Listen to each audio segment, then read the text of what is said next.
Bem, bom dia.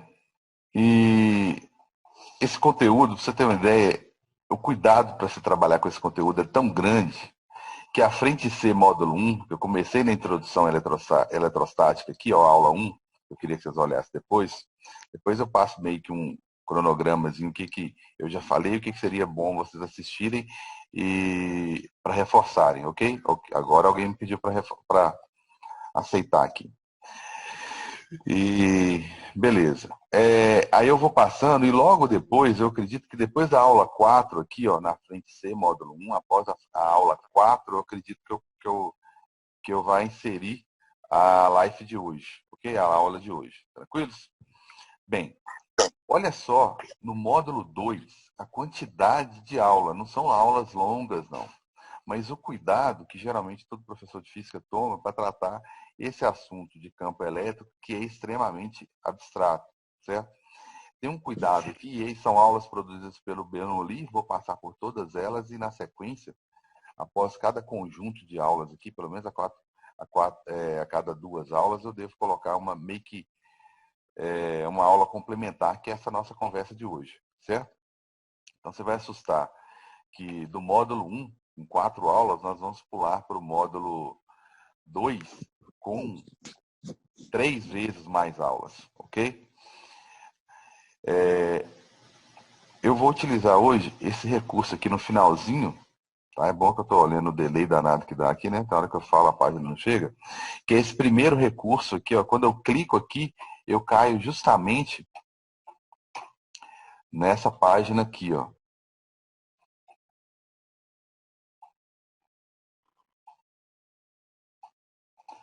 Onde eu tenho uma série de recursos. Deixa eu esperar aqui carregar. Uma série de recursos. E, inclusive, o terceiro ano começa nesse simulador aqui, ó. Esse gerador de Van der Graaf aqui, ó. Calma aí que a página não chegou para vocês ainda não. Isso. Esse aqui, ó, agora chegou. Esse gerador de Van der Graaf, vou tentar no finalzinho da aula falar um pouquinho sobre ele, ok? Então, o terceiro ano começa aqui. Se você for olhar a quantidade de simulador que tem aqui e a atenção especial que é dada para o terceiro ano, que a partir daí tudo praticamente é terceiro ano, ok? Bem, no slide que eu parei na parte de eletrização,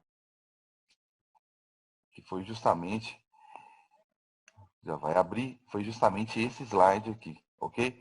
Eu vou usar uns recursos melhores para poder conseguir explicar isso aqui, certo? Bem, a última coisa que eu falei foi de força, e vou falar melhor ainda, que eu estou com um aplicativo ali para isso, foi de força em trocas de cargas. Olha só. Trocas de cargas, foi minha última fala, tá certo? Que quando eu tenho aqui um material, né, 2 cargas elétricas, perdão, eu falei sobre força, e eu vou reforçar também, tá? Eu achei um aplicativo ainda melhor. E na sequência falei de trocas entre cargas. Eu tenho esferas de mesmo tamanho e quando com cargas diferentes, né, dei um exemplo, tiveram algumas perguntas, e quando eu encosto, há uma troca de cargas até que estabeleça um equilíbrio, ou seja, nada se perde, nada se cria.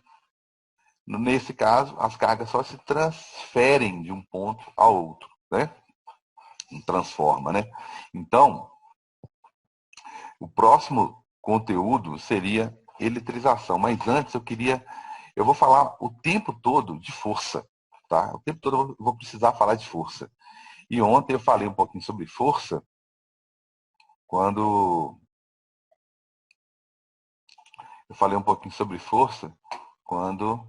vai abrir aí, quando eu mostrei um aplicativo semelhante a esse aqui, ó.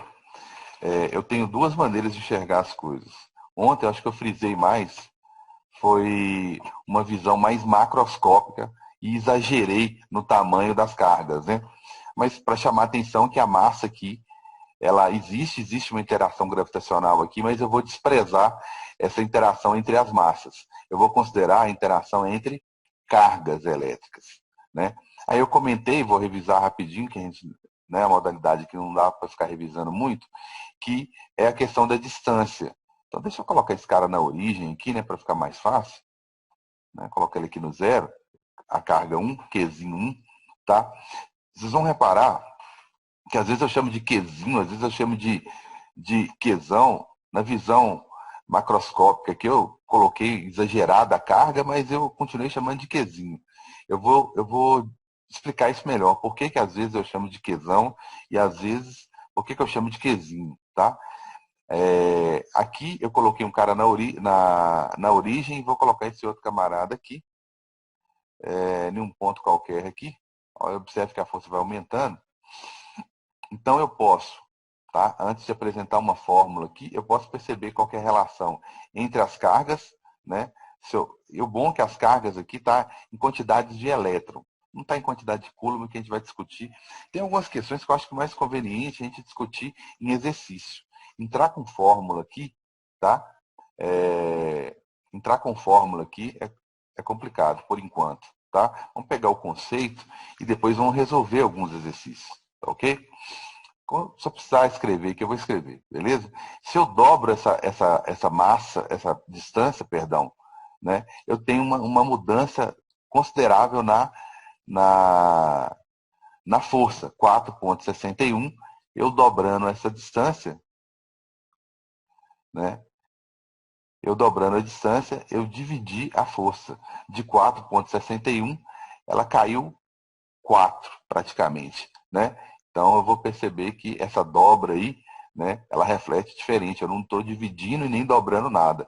Eu estou dividindo por 4. Né? Então eu comentei sobre isso, né? Falei da possibilidade de dobrar a quantidade de elétrons ou aumentar a quantidade de... Olha só que engraçado, né? Quando eu falo aqui, vou tornar a carga 1 negativa. O que significa? Significa tirar elétrons dela. Então, quando eu estou fazendo isso aqui, ó, menos 5, menos 6, menos 7 elétrons, eu estou retirando elétrons do corpo. Né? Ele está carente, cada vez mais carente em elétrons. E na carga 2, né, uma vez que ela é positiva, quando eu aumento a quantidade de prótons, né, significa que eu estou tirando elétrons também, ela está ficando mais positiva. Olha só. Então, ou eu estou colocando elétrons no corpo, né, corrigindo aí. Quando eu estou colocando menos 9 aqui, menos 10, eu estou fazendo com que o cara fique mais negativo. O que é ficar mais negativo? Ganhar mais elétrons. Tá certo? Eu posso aqui numa escala de menos 10 elétrons, ou seja, dar ao corpo a carga 1 10 elétrons para ele ficar negativo, ou eu posso colocá-lo com a mesma quantidade de elétron, tá? E próton, aí ele anula, ele é uma carga neutra, tá? Ou eu posso começar a tirar elétrons dele, tá certo? Você vê, observe que a força vai mudando lá em cima, tá? Então eu vou nos extremos aqui. Eu vou pegar um corpo com excesso em 10 elétrons, quase que eu falo bobagem, e esse aqui é carente em 10 elétrons. Esse cara que tá positivo aqui, ele está carente em 10 elétrons. Então eu tirei desse corpo 10 elétrons e na carga 1 eu coloquei 10 elétrons, ok? Por isso que você viu a força aumentar tanto. Essa força aqui, essa carga 1, ela estava com menos 2 elétrons e essa daqui estava com menos 2 elétrons, significa o quê? Que ele tem 2 elétrons. Ele é negativo, ele tem essa carga. E aqui, quando eu falo 2 elétrons, como a carga é positiva, significa que eu tirei esses 2 elétrons. No princípio, parece um pouco confuso, mas você vai acostumar com essa forma de... Eu acho que a forma mais fácil de entender isso é pensar que eu nunca tiro ou coloco prótons. Ou eu tenho a carga 1 aqui que está com excesso de cargas negativas, ou eu tenho a carga 2 que está carente. Beleza? Então, eu colocar mais elétrons aqui, ó, dobrar a quantidade de elétrons, eu dobro a força. Ok? Ou a carga 2, se eu torná-la mais carente, ir lá e tirar 2 elétrons, eu também dobro a força. Beleza? Bem, então, antes de falar sobre eletrização, deixa eu falar um pouquinho de campo aqui. Eu também passei por essa imagem ontem, né? Mostrei que em volta de uma carga, por que existe essa força aqui? Ó? Deixa eu voltar para a tela. Por que existe essa força aqui? Por que existe força gravitacional? Porque eu estou sujeito a um campo gravitacional. Eu falei até em sala de aula, quem é meu campo gravitacional? A aceleração da gravidade. Tudo vai na direção do centro da Terra devido ao campo gravitacional, que é o G. É que lá no primeiro ano você não enxergava o G como um campo, como uma região, um espaço que está sujeito a uma força. Então, agora, antes eu não tinha essa preocupação no primeiro ano, né? Que beleza. Eu não precisava, seria interessante, eu cheguei a mencionar na época, você pensar que existe uma região em sua volta. Só que aqui eu sou obrigado a idealizar um modelo, por quê? Porque colocar uma carga positiva próxima a uma carga negativa dá diferença. E antes não, quando eu falava de massa, todo mundo atrai, toda massa atrai massa. Aqui não. Se eu venho aqui e mudo a configuração, coloco duas cargas que se repelem, né? Deixa eu voltar lá na minha lei de Coulomb. Aqui, ó, eu coloquei cargas de sinais contrários. Eu coloquei carga 1 negativa e coloquei carga 2 positiva. As forças são de atração. Se eu venho aqui e coloco a minha carga 1 também positiva, né? Olha só o que eu fiz de menos 4, né? Como ela tinha 4 elétrons sobrando, né? Eu fui lá e tirei. Ó. Aí neutralizei o corpo. Neutralizei o corpo. Tirei os 4 elétrons. Agora eu vou dar mais 4 elétrons para ele. Pronto. Dei 4 elétrons para ele. Perdão. Tirei, né? Tirei. Parece que eu não acordei ainda, né? Menos 4 era excesso. Eu fui lá e tirei. No que eu tirei esse excesso, ele neutralizou. Aí, como eu quero ele positivo, eu vou lá e faço o quê? Tiro mais 4. Pronto, agora ele é carente em 4 igual a carga 2. Então, as duas cargas são positivas, Q1 e Q2. As forças são de repulsão. Agora eu vou colocar as duas negativas. Negativas, eu vou ter que dar elétrons para ela. Então, se eu der 4 elétrons para a carga 1, eu neutralizo ela. Se eu der mais 4, eu deixo ela negativa. O mesmo com a carga 2. Então, as duas são negativas agora, continuam se repelindo. E como é que é a perturbação em volta de cargas iguais?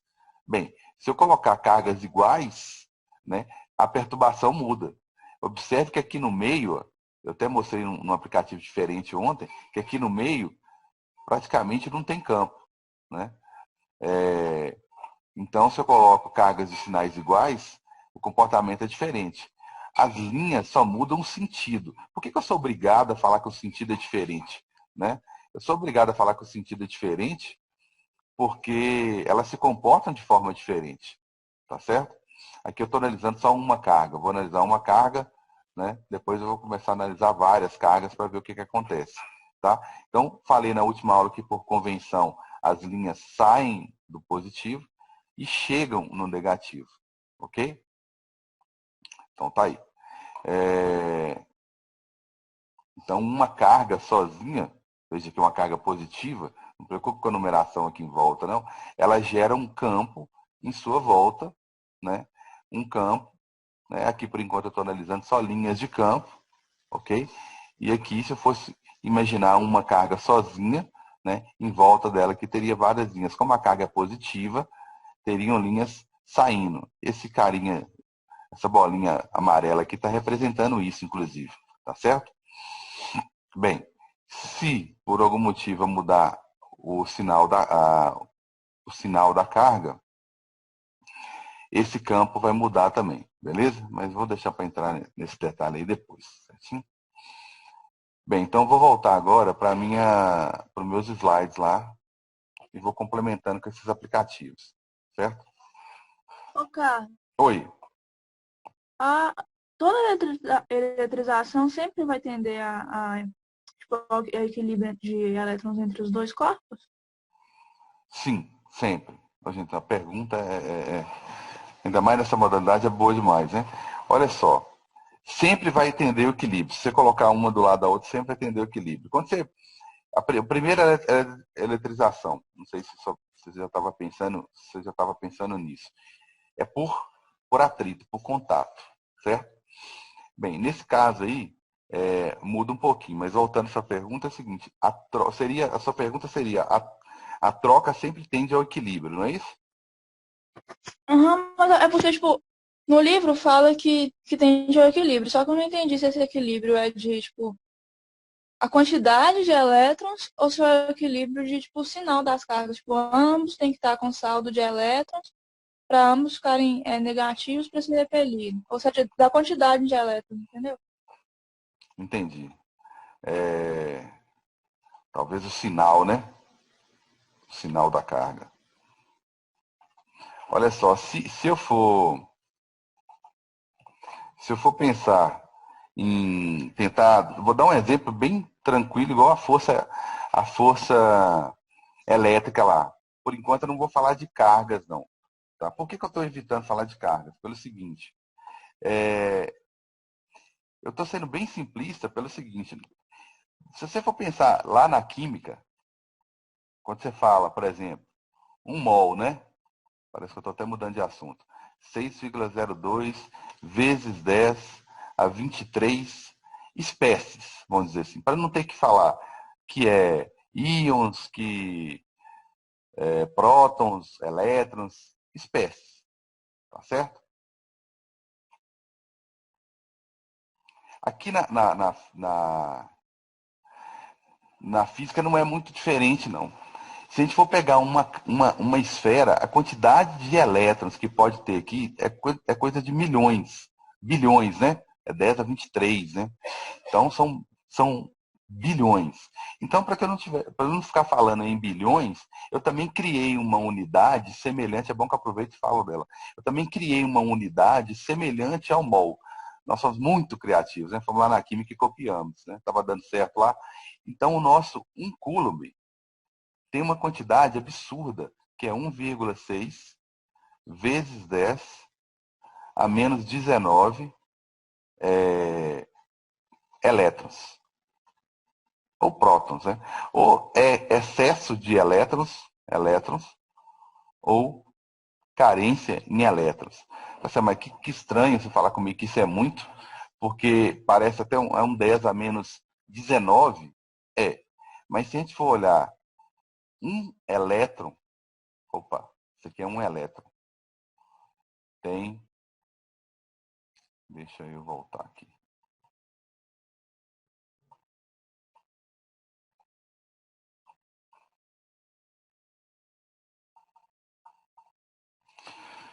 Um elétron, falei uma bobagem aqui, deixa eu corrigir. Um elétron tem 1,6 vezes 10 a menos 19, estou copiando o mol lá, tá? Coulomb. Assim, gente, então tá. Vou fazer uma regra de 3, então. Se um elétron tem essa carga aí, de 1,6 vezes 10, eu saí um pouquinho, mas eu vou voltar para sua pergunta. Então, Coulomb, perdão, 1 coulomb, então, que seria o meu 1 mol, né? Tem quantos elétrons? Tem até uma fórmulazinha no início aí. Bem, se eu fizer essa conta aqui, né?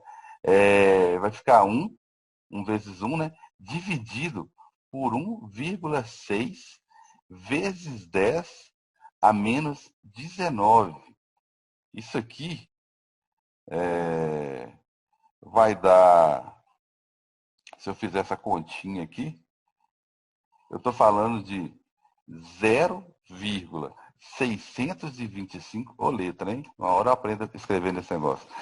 0 vezes 10, eu vou passar isso aqui para cima, vai dar 19 coulomb. Olha só, o N lá em cima, lá é número de elétrons. Eu não posso esquecer que esse aqui é número de elétrons. Então, olha como é que a minha unidade ela é grande. Né? Porque agora eu estou falando que, né, o número de elétrons que eu tenho aqui, olha como é que ela é grande, elétrons, perdão.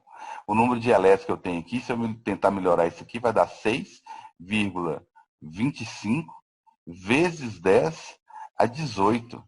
Isso são bilhões de elétrons. Tá certo? Então, 1 coulomb, né? Isso aqui é o número de elétrons que tem em 1 coulomb, se você voltar na minha regra de 3. Então, a minha unidade de 1 coulomb, que eu vou começar a falar agora, já que eu coloquei aqui, ela tem 6,25 vezes 10 a 18, eu estou falando assim de bilhões de elétrons. Tá certo? Então, essa minha unidade, ela é gigante. Certo? Então, agora eu já vou entrar, agora que eu mostrei que essa unidade é gigante, eu vou fazer questão de simplificar um pouquinho e começar a falar de Coulomb quando eu for falar lá de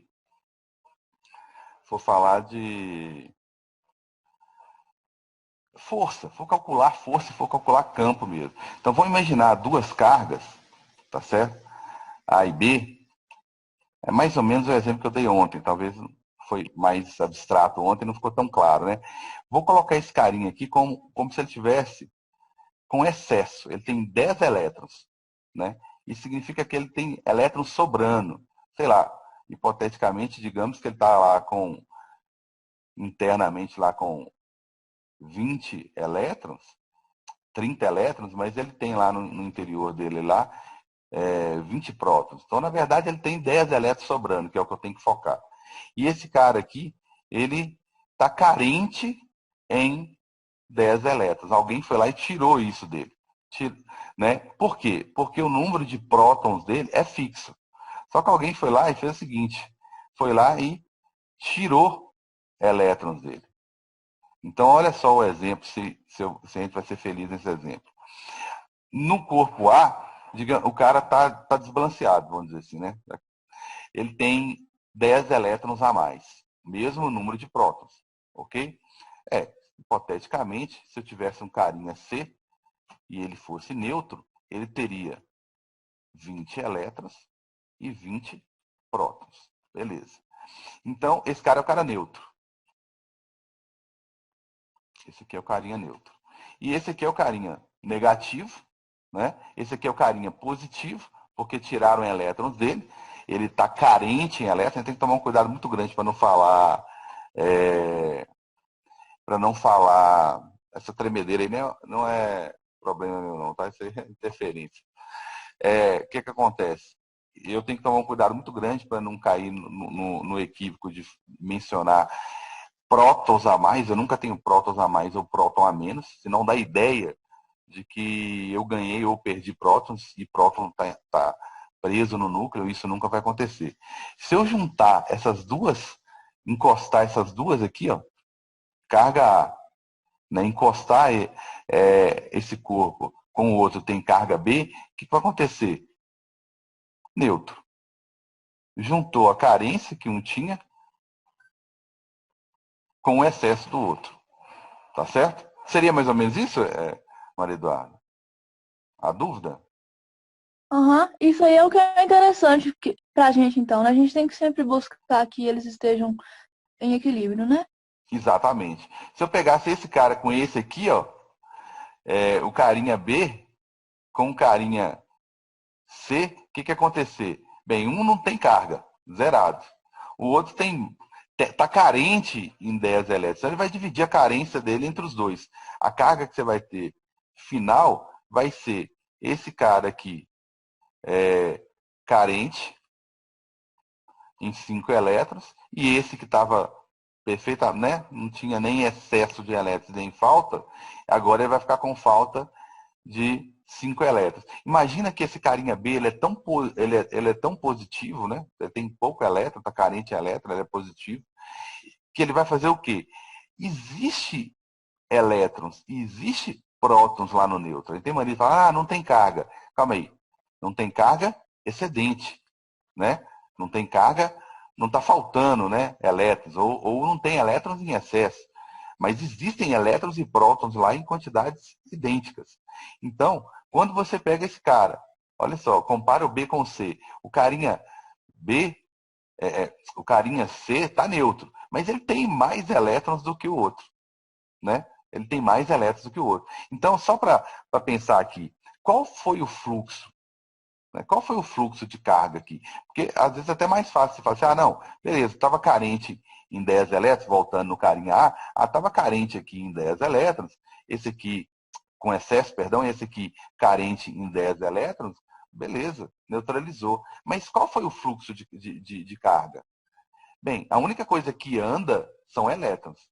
Então, o que aconteceu foi o quê? Do carinha A, que estava com excesso de elétrons, passaram o quê? Passaram 10 elétrons para o B, que aí eles neutralizaram. E aqui, esse cara que estava neutro, que é o C, o que aconteceu aqui? Né? De onde que veio a carga? Esse cara B estava carente, muito carente, e o outro estava tranquilo. Então, esse aqui, ó, teve um fluxo, porque se você for olhar aqui, ó, quem tem mais elétron? É o carinha C. Então, na verdade, se alguém perguntar o fluxo de carga, foi do carinha, por incrível que pareça, né, foi do carinha neutro para o carinha B. Antes, na outra hipótese, foi do carinha A para o carinha B, porque o carinha A ele tinha mais elétrons do que o carinha B. Agora, quando eu coloquei o B com o C, quem tem mais elétrons, embora esteja neutro, isso é importante, embora esteja neutro, quem tem mais elétrons é o cara neutro. Então, foi do cara neutro que saíram 5 elétrons, né, na verdade, para dar uma equilibrada, saíram 5 elétrons aqui. Por quê? Porque se sair 5 elétrons aqui, ó, sem querer fazer muita confusão, o que vai acontecer? Esse cara aqui, se ele ganhar, ele tá carente em 10 elétrons. Se ele ganhar 5, ele vai ficar carente em... Ele vai ganhar 5 elétrons. E vai ficar com invariável, constante, não muda nunca na vida, 20 prótons. E esse cara que doou os 5 elétrons para o carinha B, ele vai ficar o quê? Aí também eu estou querendo escrever onde não tem tela. Ele vai ficar com menos 15 e invariável, isso aqui não vai mudar nunca. Então, olhando a nova situação do carinha C, ou melhor, ele vai ficar, porque ele doou, né, 5 elétrons, 15, né, então ele vai ficar com 15, ele vai ficar com 15 elétrons. Próton invariável. Então a carga dele é o quê? Bem, ele está carente em elétrons, ele está carente em elétrons. Então, se ele está carente em elétrons, ele está carente em quantos elétrons? Em 5. E o carinha B, ele estava carente em 10, ele ganhou 5, agora ele também está melhor com a situação. O 20 prótons invariável, não muda nunca. Então, ele estava carente em 10, agora ele está carente em apenas 5. Então, tá aqui, ó. Beleza? Esse exemplo ficou melhor? Ficou exatamente isso a minha dúvida. Ô, Exatamente. cara, Prefiro meu quadro. Ô, bagunça. Oi. eu não entendi por que que nessa situação aí, tipo, se você estivesse aproximando o QB e o QC, no simulador lá, o campo zerou. Eu não entendi por que, não. Por que o campo zerou? Se eu encostar o B no C. Mas aí, para lá é força, né? Nós vamos voltar lá. Lá seria força.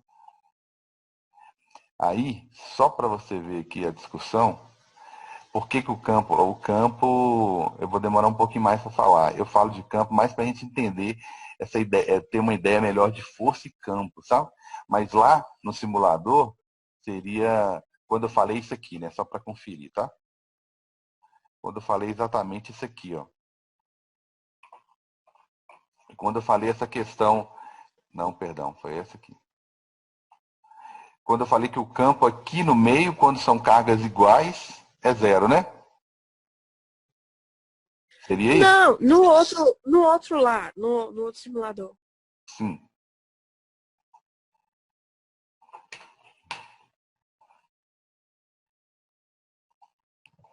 Você fala no da última aula? Não, naquele anterior a esse aí que você colocou, que tem 2 carinhas segurando uma bolinha.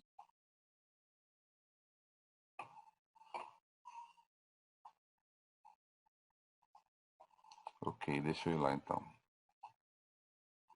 Que eu perdi ele aqui.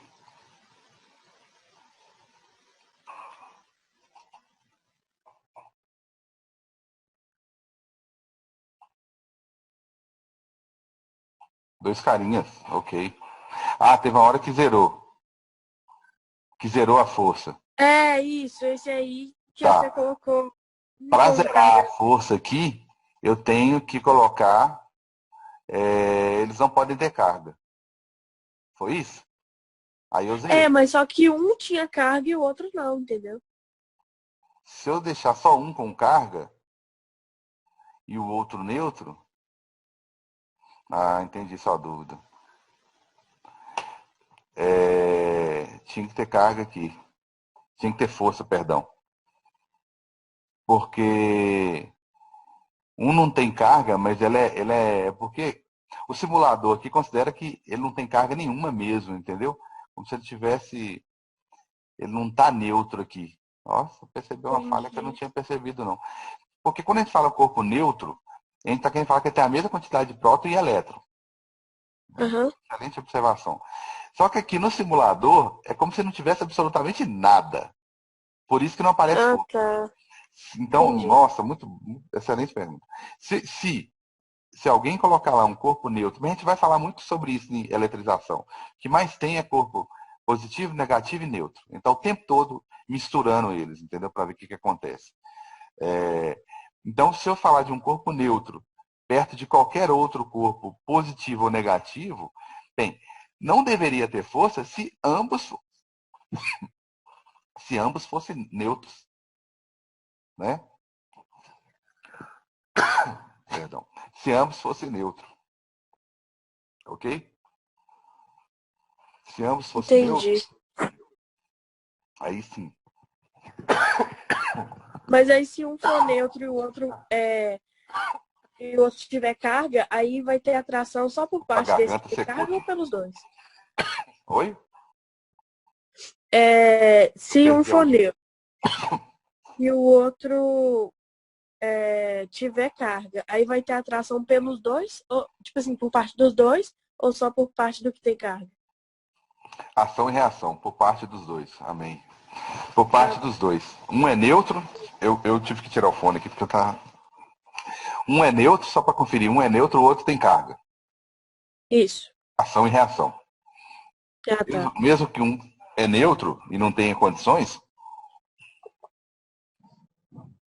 assim, vamos só organizar um pouco melhor aqui, porque teve uma falha aqui no simulador da Universidade do Colorado, hein? Ou você achou uma falha?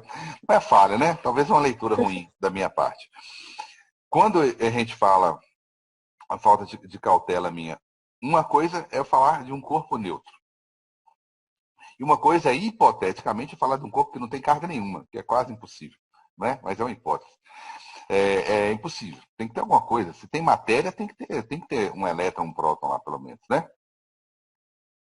Mas, hipoteticamente, se ele não tem carga, ótimo. Ele não interage de forma alguma.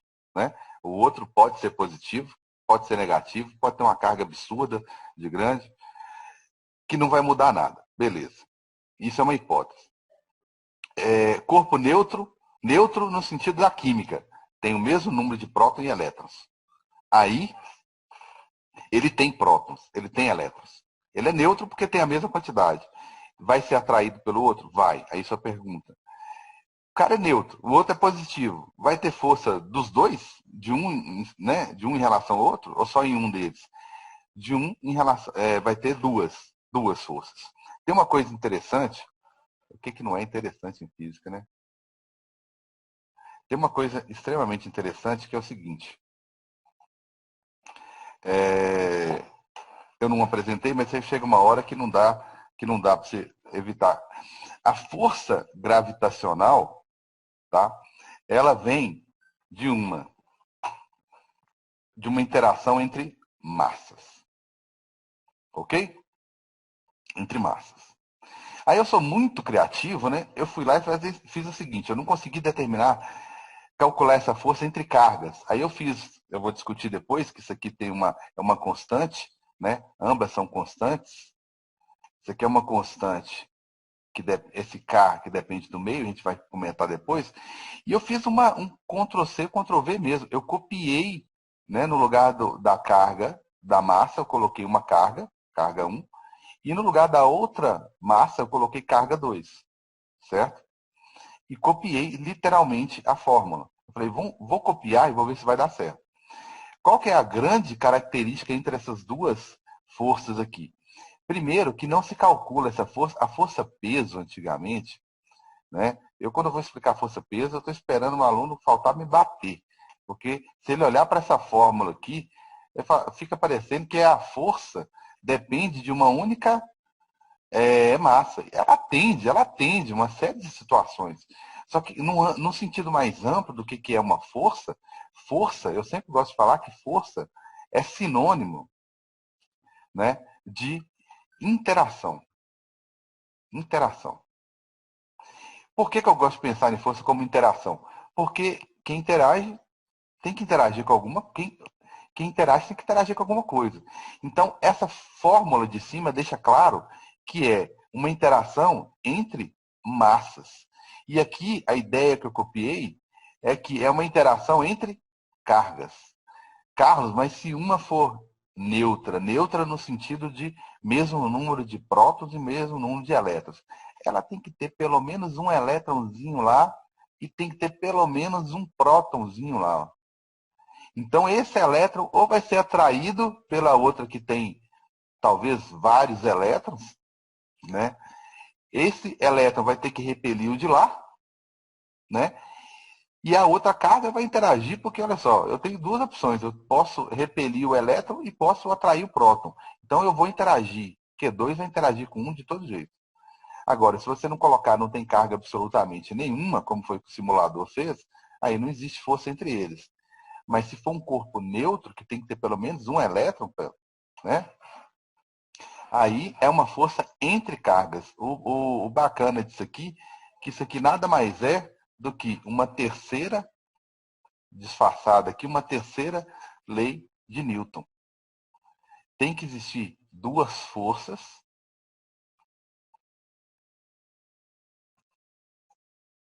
Opa, escrever sem direito, né? Tem que existir duas forças com quais características? Aí eu vou explicar melhor lá no simulador. Certo?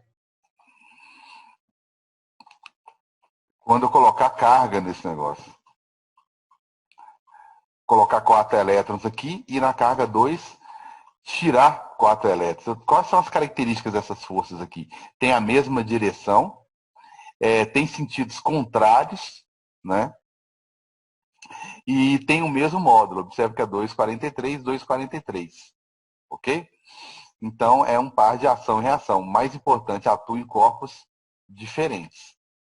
Ok? Melhorou aí a dúvida? Aham. Ok, então.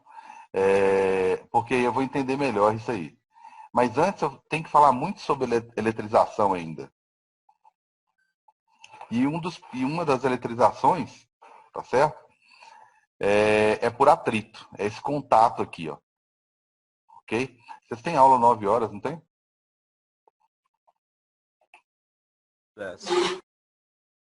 Não tem 9, não?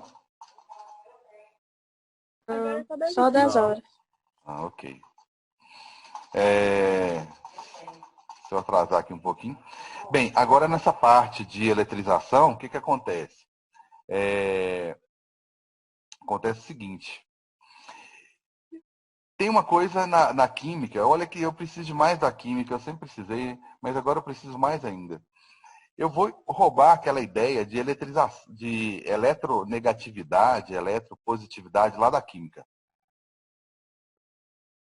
Que é o seguinte. Por que quando eu atrito a caneta no cabelo, um material qualquer, ebonite, né, como ele colocou aqui, uma espécie de plástico, em lã, por que há uma eletrização? O que seria eletrização? Por que uma adquire carga positiva ou outra negativa? Por que um material consegue roubar elétrons do outro? Ok? Porque um tem mais afinidade por elétrons do que o outro. Como assim? Quando eu passar a tritar um no outro aqui, o que tiver mais afinidade, ele vai roubar, né, elétrons do outro corpo. Então, o outro vai ficar carente, né, nessa eletrização. Então, há um fluxo de elétrons da lã para o ebonite. Por isso que o ebonite fica negativo. Observem aqui. E a lã, como ela perdeu elétrons, ela ficou positiva. Então, nesse caso aqui, quem tem maior afinidade por elétrons é o ebonite. Aí talvez você poderia perguntar o seguinte, já, Carlos, mas eu vou ter que memorizar isso, são tantos materiais. Bem, a questão em si, ela tem obrigação de colocar uma tabela de afinidade por elétrons. Então, ele tem que colocar lá no topo da tabela lá quem tem maior afinidade, né, e colocar na ordem certinha lá, bonitinho. Né? Então, na tabela aqui, o ebonite está acima da lã.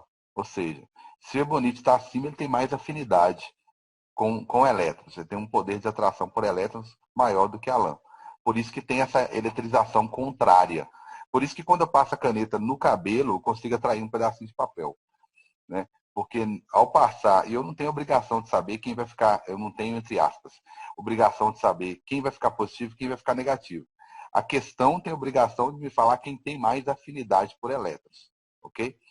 Porque você está vendo a lã aqui perder elétrons, mas talvez se você passar a lã numa régua ou no bastão de borracha ou em algum outro material, você vai perceber um comportamento diferente. Então, a lã não vai ficar sempre positiva. Ela vai ficar positiva quando ela encontrar um cara mais forte que ela. Mas ela pode ficar negativa, sim. Ela pode ter na escala um contato com material que tem menos afinidade por elétrons do que ela. Por isso que eu não tenho obrigação de saber. Né? Porque hora a lã fica positiva, hora ela fica negativa, dependendo de com quem ela interage. Então, eu sou obrigado a colocar uma tabela e fazer igual a química lá. Colocar uma seta mostrando o aumento de afinidade por elétrons. Ok? Então, não preocupa com isso nesse sentido. Vou ter que, não vai ter que guardar, não. Porque eles vão inventar nome. O material A atritou com o material B. Só que na tabela, quando você olha para a tabela, isso é a cara do Enem, né? Quando você olha para a tabela, tá lá, o elemento A lá que ele inventou tem uma afinidade maior do que o material B. Isso é a cara quando eu falo que é a cara do Enem, porque tem uma tabela para você ir lá, analisar, voltar no exercício para continuar resolvendo, para perceber quem que no final vai ficar positivo ou negativo. Isso é meio o estilo, né, do Enem. Bem, se ninguém tiver uma pergunta, eu vou passar para o próximo tipo de... Vou reforçar uma coisa aqui. Ó. Eu tenho condutores e isolantes. O que seria um condutor? Bem, tem uma coisa interessante, que é o seguinte.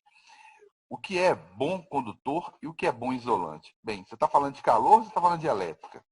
Quando eu estou falando de calor, são materiais que impedem a propagação do calor. E se eu pensar em temperatura, quem que age? O que é a temperatura? É grau de agitação das moléculas, de átomos. Então, quando o material ele não tem muita liberdade para movimentar, ele é péssimo condutor de calor. Mas o condutor de eletricidade é diferente. As questões adoram conflitar os dois. O cara é bom condutor de calor, vai ser bom condutor de eletricidade? Não necessariamente. Para conduzir eletricidade, vocês já perceberam que é transferência de elétrons. Então, o material, se ele é rico em elétrons livres, se ele tem muitos elétrons livres, ele é bom condutor. Se ele é carente em elétrons livres, né, que são os que não estão na banda de valência, que não são utilizados para ligação química, ele é isolante. Ele é péssimo condutor, ele é isolante. Ok?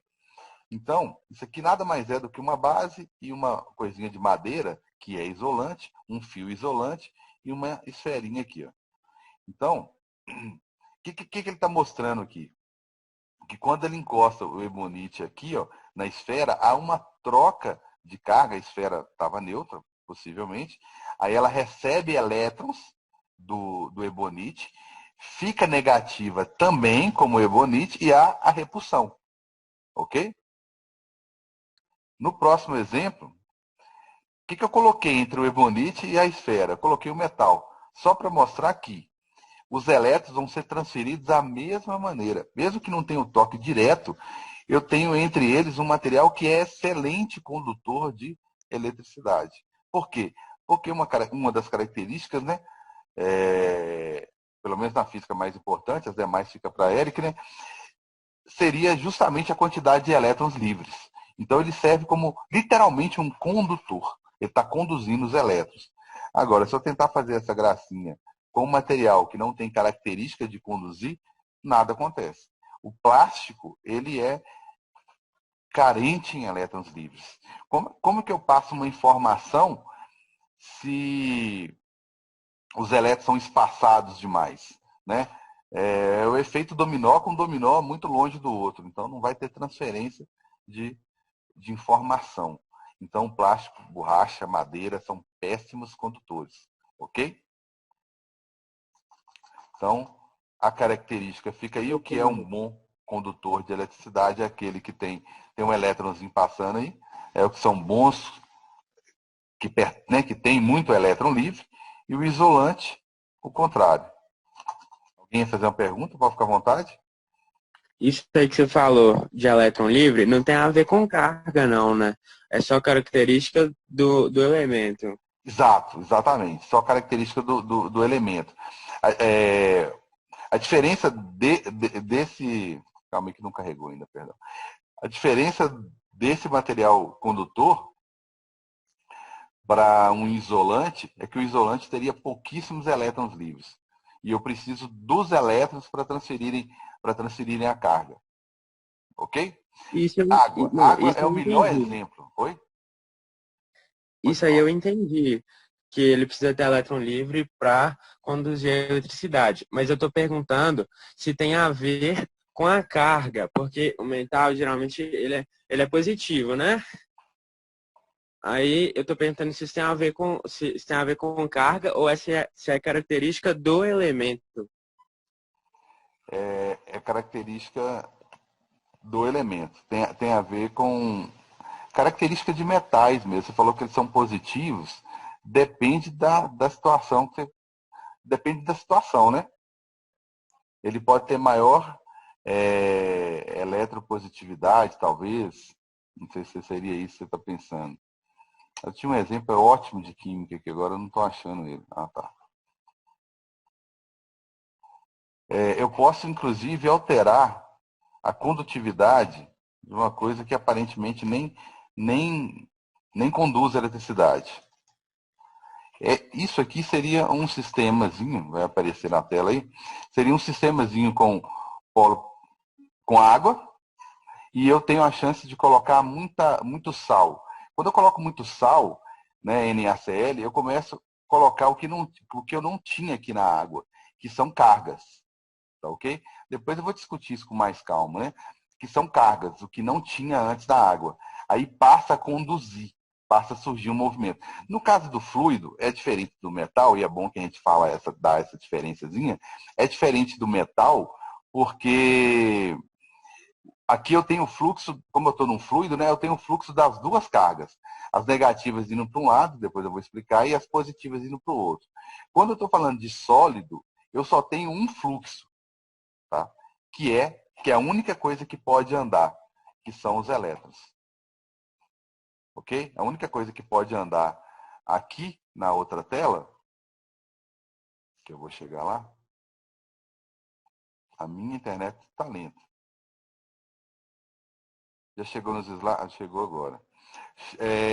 Aqui no metal, a única coisa que pode movimentar, por não ser fluido, né, são elétrons livres.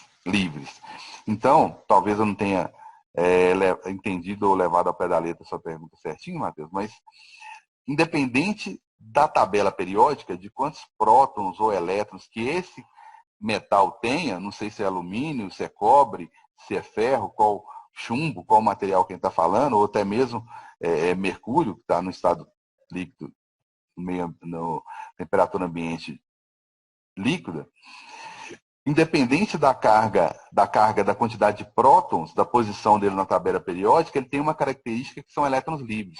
Que esses elétrons livres, talvez está relacionado, a sua pergunta está relacionada com isso. Esses elétrons livres, eles não são os elétrons de valência. Né? Eles não são aqueles elétrons lá que eu vou fazer lá a distribuição Linus Pauling para saber quantos elétrons que eu tenho na última camada. Não são esses. É uma característica do metal, de fora da eletrosfera, ter uma quantidade muito grande de elétrons que não estão, que pertencem a um material, não está interagindo com um núcleo específico. mas está solto no material. Como ele está solto no material, ele não tem energia para sair do material, né? Como se fosse um tipo de evaporação, né? Mas ele está preso entre os átomos, não pertence a nenhum, mas está preso entre os átomos e consegue movimentar ali dentro. Esclareceu um pouquinho, Matheus? Sim, era isso que eu tava com dúvida mesmo. Então eu não quero saber a posição desse elemento lá na tabela periódica. Se for metal, eu vou pegar a característica geral dos metais, que é uma grande quantidade de elétrons livres. Beleza? Beleza, obrigado. Tranquilo. Bem, eu vou ter que... Aí eu tenho aqui, só para finalizar, porque eu tenho 3 tipos de eletrização, e uma é bem extensa. A de atrito é mais tranquila, a de contato, de certa forma, quando eu misturei carga A com carga B, com carga C, eu falei um pouco, né? Que é essa daqui. Falei da transferência de elétrons, né? Se antes eu peguei um cara que não tinha carga e um muito positivo, o elétron veio, na verdade, foi daquele cara que era neutro. Eu fiz isso lá na tela anterior, quando eu coloquei o carinha B com carinha C. Depois, qualquer dúvida, volta lá ou me pergunta. E aí, o que eu tenho no final, após o contato, é ambos carentes em elétron, ou seja, ambos positivos. Por quê? Porque um estava carente demais, o outro estava equilibrado, neutro, então ele transferiu elétrons para dividir a carência. Esse exemplo aqui, gente, não é muito comum, porque as cargas são tamanhos diferentes, mas é bom que é melhor a gente pecar por excesso, né? Uma carga maior, de maior tamanho, é como uma caixa d'água, ela tem uma capacidade maior de armazenar carga. Então você poderia questionar aqui e falar assim, Carlos, mas um está carente em 3 elétrons e o outro está carente só em 2. Mas, porque esse aqui tem uma capacidade maior e esse menor aqui ele tem uma capacidade de reter cargas menor.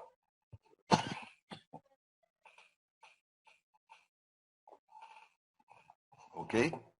Se as cargas tiverem o mesmo tamanho, naturalmente que terão exatamente a mesma quantidade. Mas é bom que se vai que aparece uma questão dessa daí, vocês já estão sabendo. Ok? Alguma pergunta, galera? Que eu tenho outra aula agora. Eu perguntei só para vocês, né? E se a carga for negativa, a mesma coisa. Você tem um cara muito carente, com muito excesso, né, de elétrons, outro que está neutro. Aí agora o fluxo vai mudar, vai sair de quem está com excesso, né? E aí vai ficar ambos com excesso.